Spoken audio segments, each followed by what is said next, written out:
Je suis ravi d'être à côté de mon ami, le professeur Tawfiq Fassil Fihri, qui va dire un petit mot et on va introduire le premier orateur. Très bien, on va continuer sur notre lancée. De très belles présentations théoriques et pratiques, hein, donc gardez le rythme. Respectez le temps. Donc 20 minutes de présentation et 10 minutes de discussion. Merci. Alors, le premier orateur nous vient de Toulouse, de l'hôpital Larrey. C'est le docteur Thomas Villeneuve qui va nous introduire les vascularites à un cas. Bon courage. Merci beaucoup. On va faire des notions simples. Donc merci à tous, merci pour l'invitation de l'AFMAPAT et du Club Thorax. Et donc aujourd'hui, j'ai le plaisir effectivement de vous parler de l'atteinte respiratoire des vascularites à ANCA. Donc on va voir un petit peu les différentes atteintes qu'elles présentent. Donc tout d'abord, dans les vascularites en cas, il faut savoir que les classifications se font sur la taille du calibre du vaisseau. Et donc, on va s'intéresser ici aux vascularites associées aux ANCA. Donc c'est des vascularites qui touchent les petits vaisseaux, et deux en particulier, la granulomatose avec polyangéite et la polyangéite microscopique.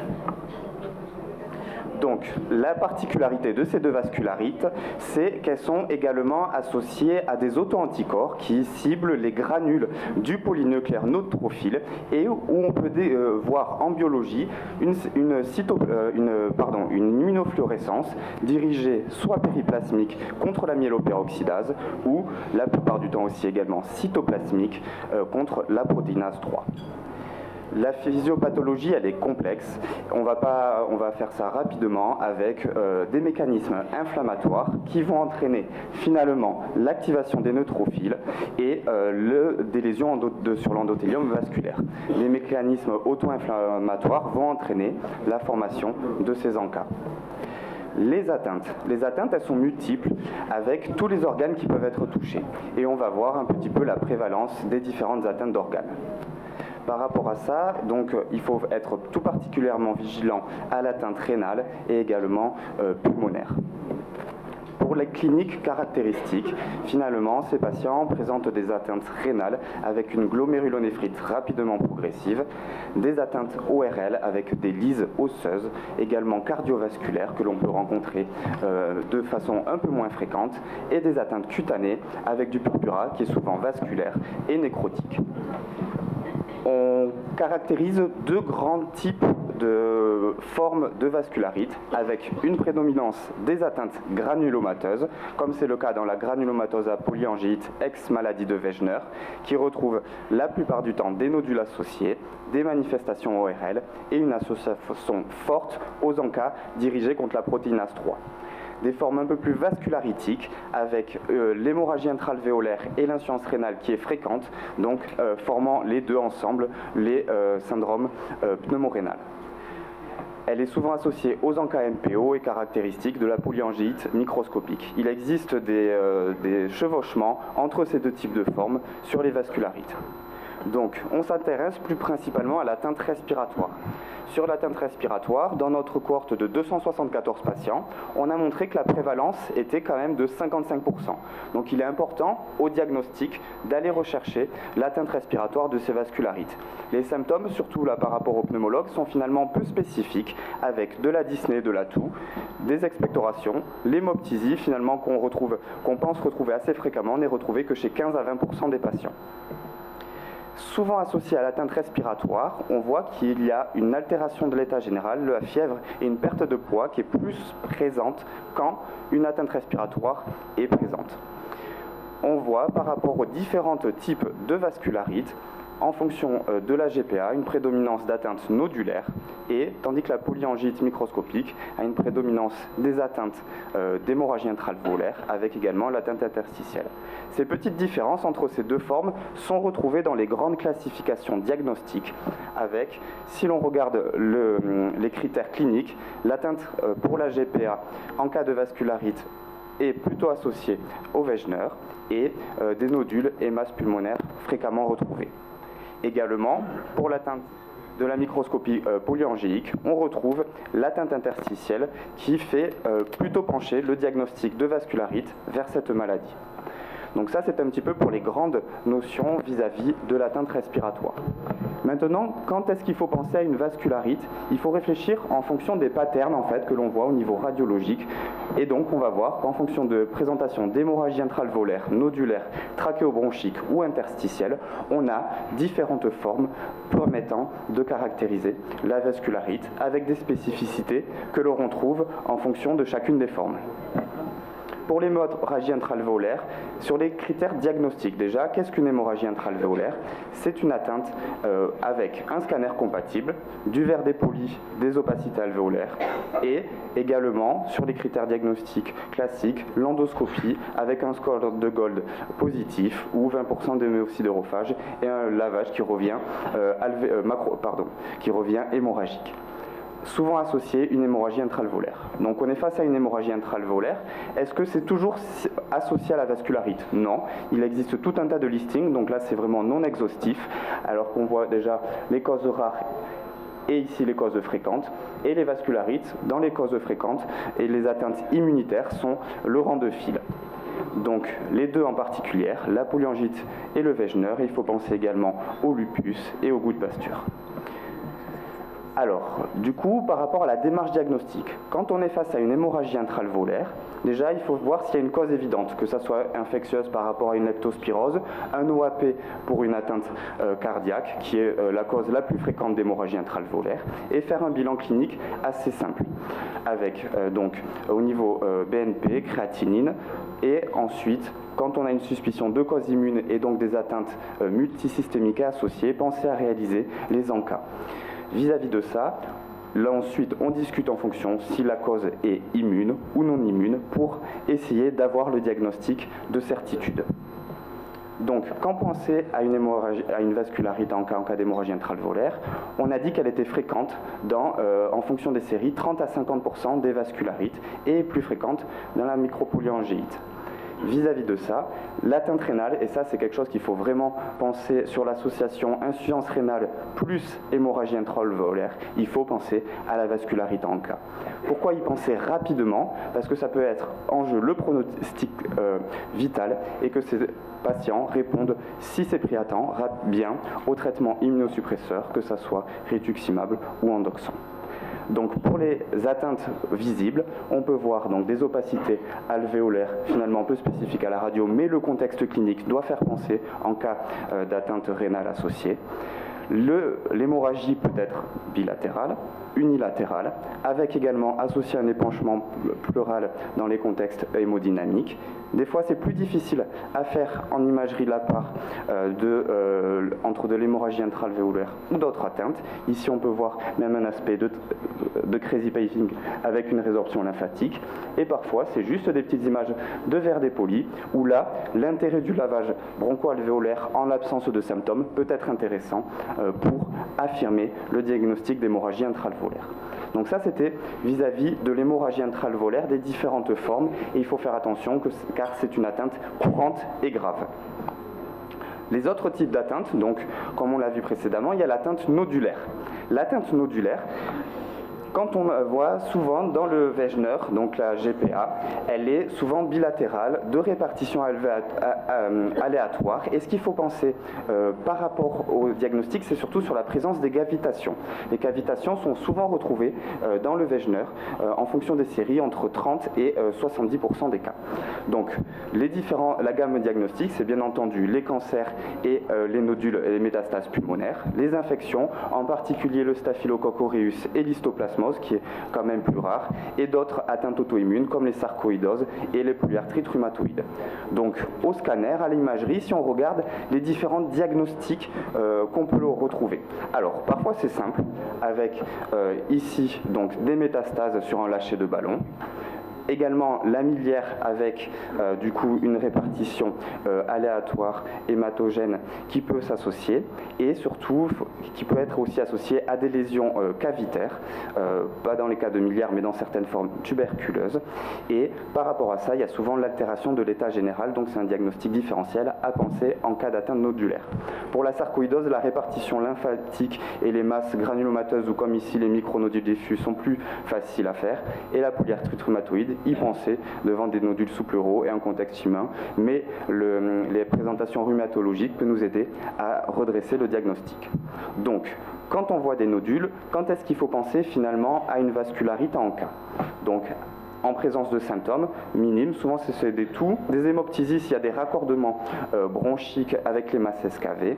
Et ce qu'il faut savoir par rapport à ces atteintes nodulaires, c'est qu'elles sont fréquentes et très prédominantes dans la granulomatose avec la polyangite par rapport aux micropolyangite, aux polyangite microscopiques, pardon.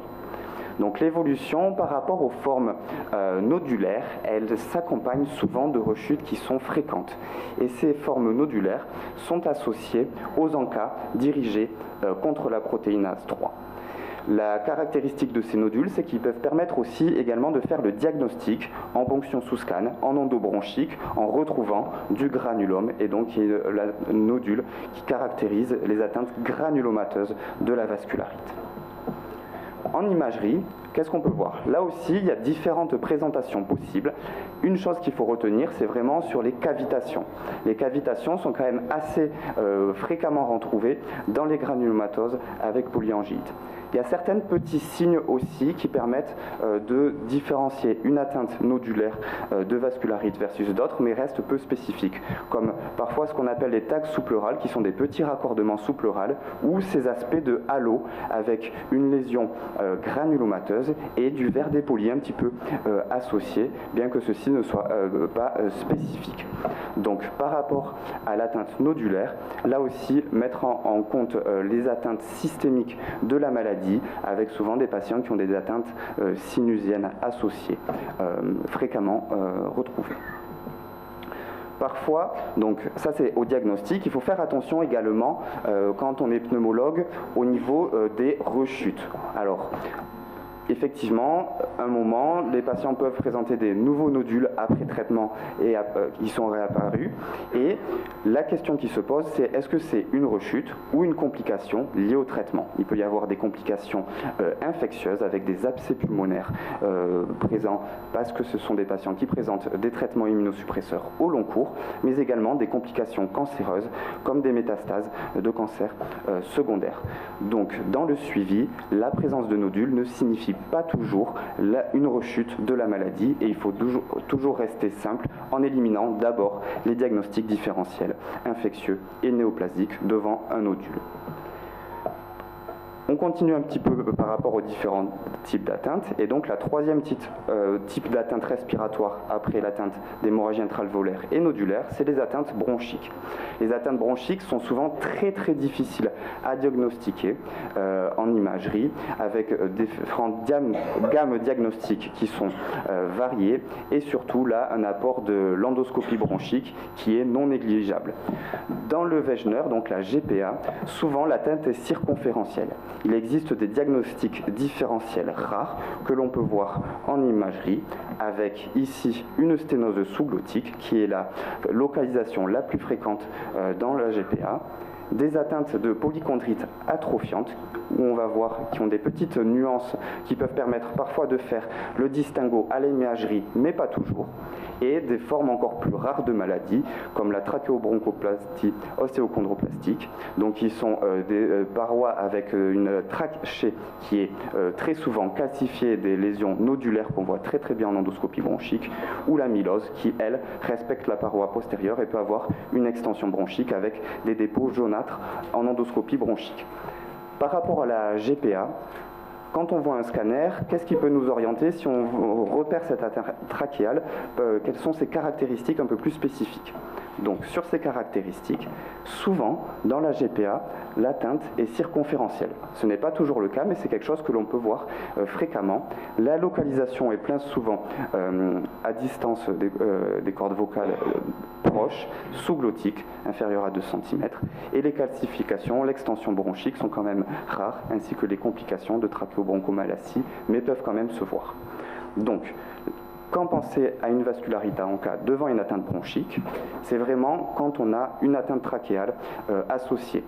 D'un point de vue respiratoire, on peut mettre en évidence cela grâce à la courbe des bivolumes, avec des plateaux qui sont à la fois inspiratoires et expiratoires, et donc doivent faire pousser les examens complémentaires à la réalisation d'une endoscopie bronchique.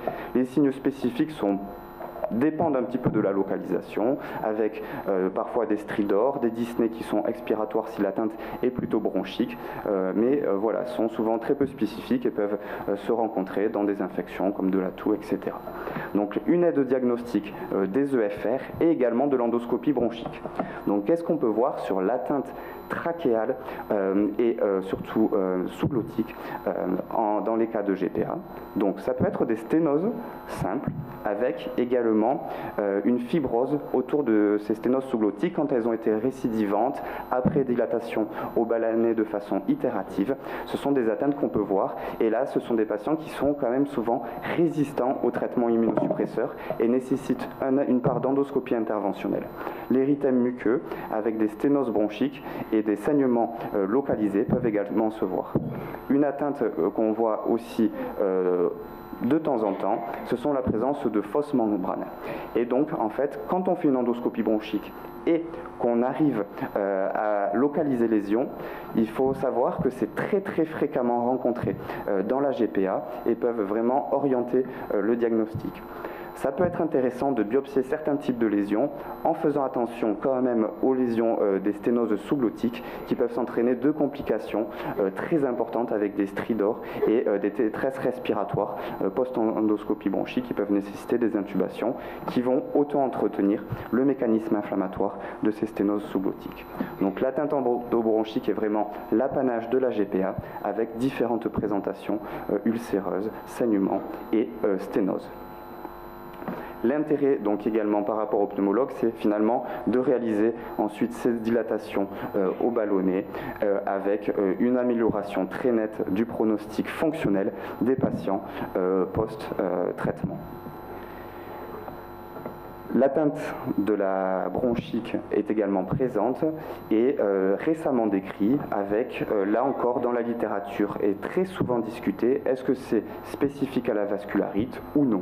On peut voir donc des sténoses bronchiques avec des atelectasies d'aval, des épaississements bronchiques avec des dilatations de bronches, de la bronchiolite qui finalement disparaît après traitement immunosuppresseur sans mise en évidence d'infection, et des atteintes finalement non visibles au scanner et qui nécessitent alors la présence d'une endoscopie bronchique. Pour l'atteinte interstitielle, la dernière des atteintes respiratoires que l'on peut rencontrer dans les vascularites ou en cas, et vraiment, là encore, nécessite une démarche diagnostique d'élimination des diagnostics différentiels. Elle est quand même peu fréquente, environ 2 à 15% dans la littérature, et plus fréquemment associée aux polyangéites microscopiques. Le pattern prédominant est vraiment celui de PIC, donc avec les caractéristiques que l'on a décrites précédemment, par rapport à la PINS qui reste plus rare. Devant une atteinte interstitielle, quand penser à une vascularite en cas? Alors, il faut y penser quand il y a des encas associés au bilan, en sachant qu'il existe des PID associés aux encas et sans vascularite. La cinétique d'évolution dans le temps, on peut voir l'apparition de la vascularite avant, après ou pendant la mise en évidence de l'atteinte interstitielle. Ce qu'il faut savoir par rapport au pattern, c'est que finalement, dans les vascularites, la présence d'une PID de plus mauvais pronostic, et en particulier en cas de pattern de pneumopathie interstitielle commune. Pour les différentes démarches diagnostiques à réaliser, comme je vous le disais, soit on a pardon, j'ai zoomé. Soit on a donc une vascularite avec des manifestations extra-thoraciques et donc on traite classiquement la vascularite, soit on a une PID avec des encas positifs, et là, en fonction du pattern, le traitement doit se discuter en discussion multidisciplinaire. Pour les atteintes, donc comme je vous disais, tout peut se voir avec une part aussi importante de PID qu'on dit indéterminée. Donc là, vous pouvez voir une PINS, la présence également de rayons de miel et dans des pneumopathie interstitielle communes, et des atteintes qui peuvent être un petit peu plus indéterminées, et donc là nécessite un aval et la confirmation du diagnostic en DMD. Attention par rapport au traitement. On peut avoir des atteintes qui sont au départ très fibrosantes, finalement avec des lésions inflammatoires de verre dépoli apparaître et des manifestations de vascularite plus importantes, puis régresser après traitement immunosuppresseur. Donc le traitement doit être vraiment discuté en accord avec la médecine interne. Des atteintes plus rares, comme les atteintes des gros vaisseaux, comme les aortites, sont quand même rarissimes, et c'était juste pour vous en parler qu'on peut le retrouver. Donc, comme je vous disais, par rapport au diagnostic, il existe donc 4 types atteintes d'hémorragie intra-alvéolaire, nodulaire, interstitielle et trachéobronchique, avec pour chaque forme la présence de diagnostics différentiels, et en particulier, ceci se retrouve dans le cadre des atteintes trachéobronchiques qui sont finalement très peu spécifiques, et il est difficile d'attribuer dans un cas sur deux la présence de DDB ou de bronchiolite à l'atteinte de la vascularite. Donc ça c'était au diagnostic, ça sera bon. Par rapport au diagnostic, donc pensez au diagnostic différentiel quand la présentation de la maladie survient. Sous traitement, comment évoluent les différentes formes d'atteinte? Donc ça, c'est dans notre cohorte, on a pris sur 1 an l'évolution du scanner après traitement en fonction du sous-type d'atteinte respiratoire. Et finalement, on voit que les atteintes d'hémorragie intra-alvéolaire et nodulaire régressent très bien et répondent bien au traitement immunosuppresseur sur le pattern global. Ceci est plus modéré pour les atteintes bronchiques avec une évolution dissociée chez environ 1 patient sur 2. Et une donnée importante à savoir, c'est que finalement, l'atteinte interstitielle, à 1 an d'écart, malgré le traitement immunosuppresseur, soit se stabilise, soit finit par progresser. Donc on peut avoir une réponse initiale, puis ensuite la poursuite de la progression avec l'apparition de lésions de fibrose qui se majorent. Donc ça c'était donc au diagnostic, l'évolution sous traitement, et finalement à la rechute, comment elles évoluent.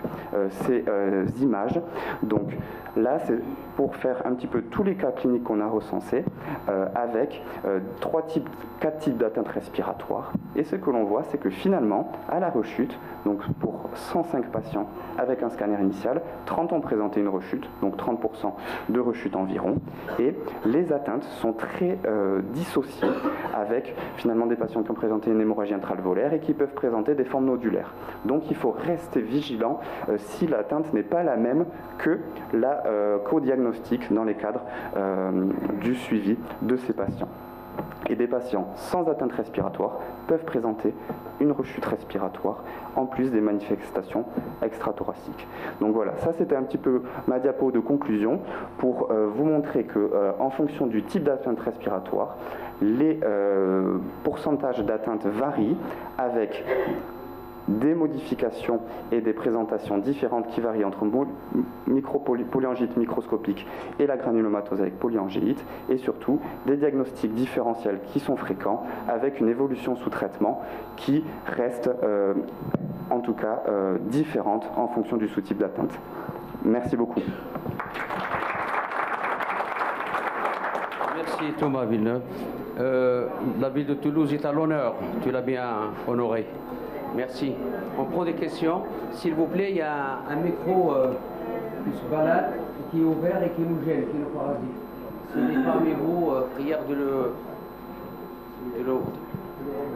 Alors, on peut prendre des questions. On a encore 5 minutes à 6 minutes.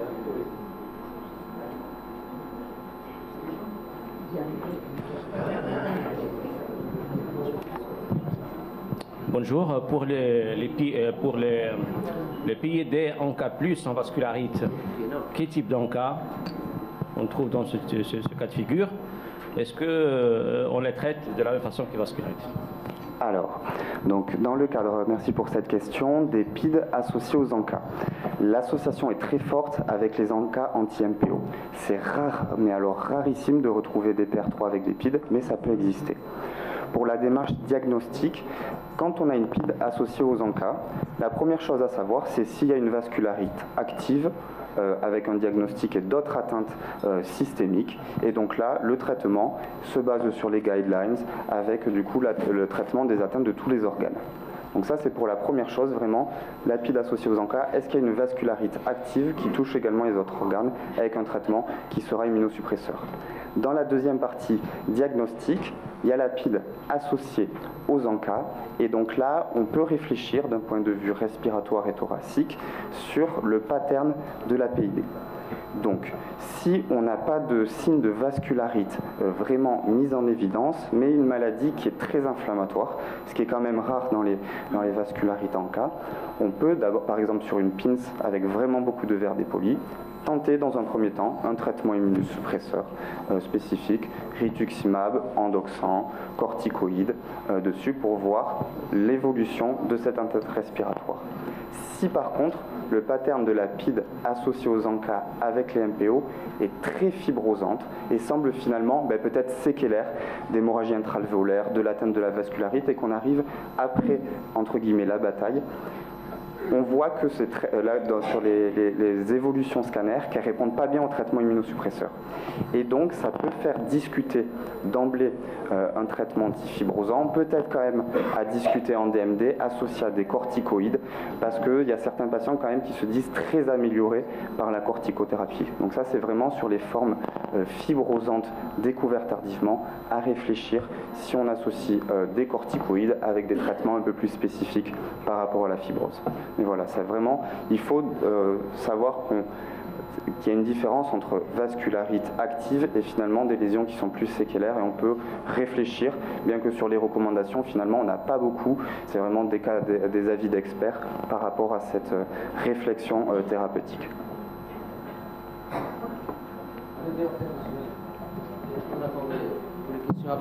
Moi, ma question va directement à nos collègues marocains, c'est juste pour avoir une idée de notre expérience. Qu'en est-il de ces vascularites? Est-ce que c'est facile à diagnostiquer ou ça pose des problèmes de médecine interne? Est-ce qu'on collabore avec toutes les spécialités? Merci. Alors, par ailleurs, on a commandé pour vous de la fraîcheur. Si elle est forte, on peut diminuer.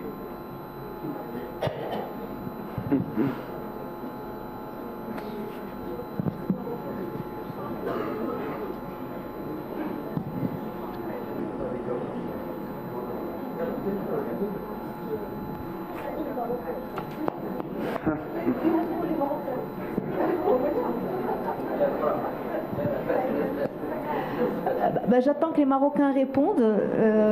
Donc du coup, le diagnostic, hein, il l'a très bien présenté.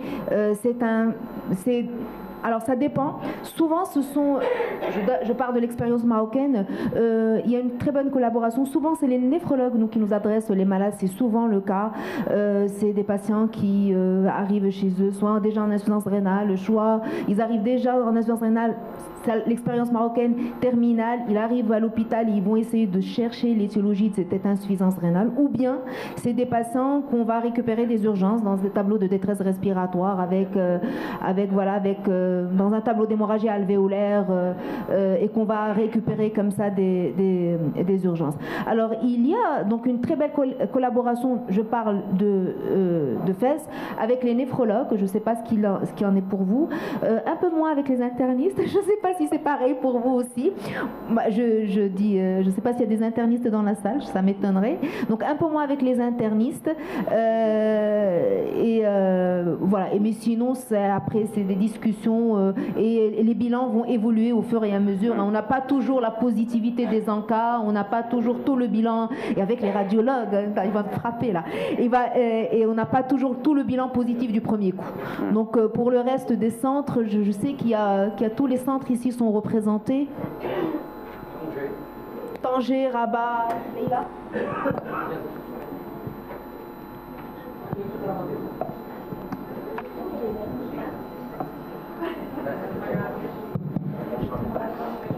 Donc en ce qui concerne, bonjour tout le monde, en ce qui concerne le centre de Rabat, c'est à peu près la même chose. Je rejoins parfaitement ce qu'a dit Mounia. Pour nous, ces derniers temps, les collègues ils sont là pour témoigner. C'est ces 3 derniers mois, on a colligé presque 3 maladies de Wegener qu'on a récupérées donc des néphrologues à partir du service de néphrologie pour une insuffisance rénale. Et on avait colligé également des vascularites à CN4 type Churg-Strauss, la granulomatose avec polyangéite, qu'on a pensé, on avait pensé à ce diagnostic devant une hypériosinophilie sanguine avec une symptomatologie d'asthme, et on a fait le bilan, en particulier le bilan immunologique, qui avait révélé effectivement que c'était une vascularite eosinophilique, granulomatose eosinophilique. Donc le diagnostic, généralement, on le pose plus ou moins facilement devant un contexte radioclinique et biologique, et on est orienté par les résultats de ce bilan. Merci.